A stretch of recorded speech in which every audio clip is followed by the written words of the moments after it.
You're watching BBC One in the Eastern Counties. Now the regional news and sport.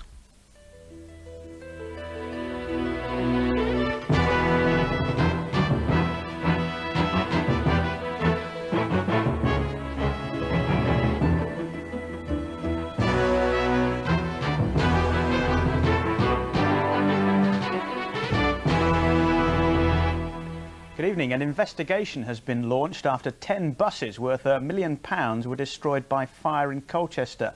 The blaze at the Eastern National Bus Park in Queen Street was discovered early this morning. A number of nearby houses were evacuated while the fire was brought under control. A man's been arrested and is being questioned by police in connection with the incident. The company has been at the centre of controversy recently after sacking over 100 bus drivers in Chelmsford. Detectives have renewed their appeal for help in tracing the murderer of a Norfolk teenager exactly 2 years after her body was discovered. 14-year-old Joanna Young's body was found in a gravel pit near her home in Watton. No one's been charged with her murder.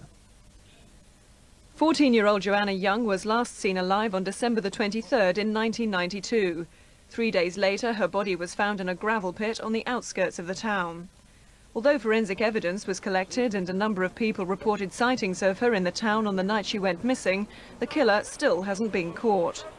Police say they believe the murderer lives in the area or may have done so in the past because of his or her local knowledge.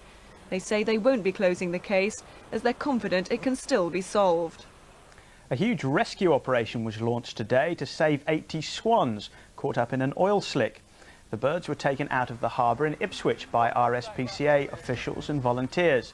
The swans have been taken to a seabird rescue centre in Norfolk to be cleaned up, and an investigation's underway to find out the cause of the spill. In football, George Burley looks set to become the new manager of Ipswich Town.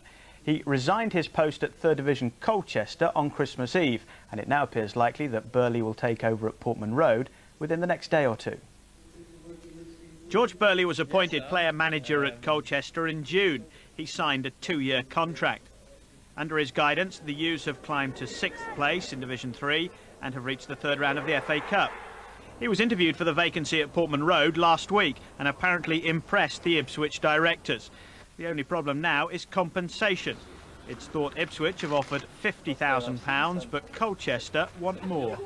Ipswich drew 1-1 at West Ham this morning. Klaus Thompson equalised for Town after Tony Cottee had put the Hammers in front. Meanwhile, at Carrow Road, Norwich City lost 2-0 against Spurs this afternoon. Here's Stuart White.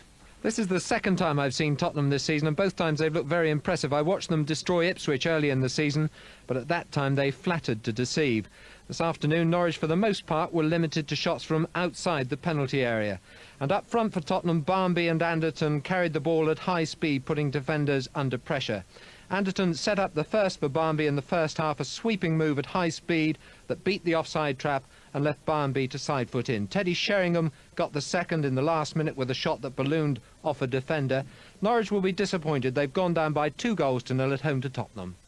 In today's other matches, First Division Luton drew 0-0 at Reading. In the Second Division, Cambridge earned a point at Birmingham, courtesy of a Ricky Otto own goal. United's Billy Manuel was sent off. Peterborough United's Tony Spearing was also sent off today. A bad day for him and for Colchester United, who not only lost their manager but also lost to a Darren Harmon penalty against Northampton. And the weather forecast for the eastern counties: rain will spread east tonight with temperatures falling to 6 Celsius, that's 43 Fahrenheit. Rain at first tomorrow will clear to give a dry and bright day. And that's it for this evening. We're back tomorrow with bulletins throughout the day.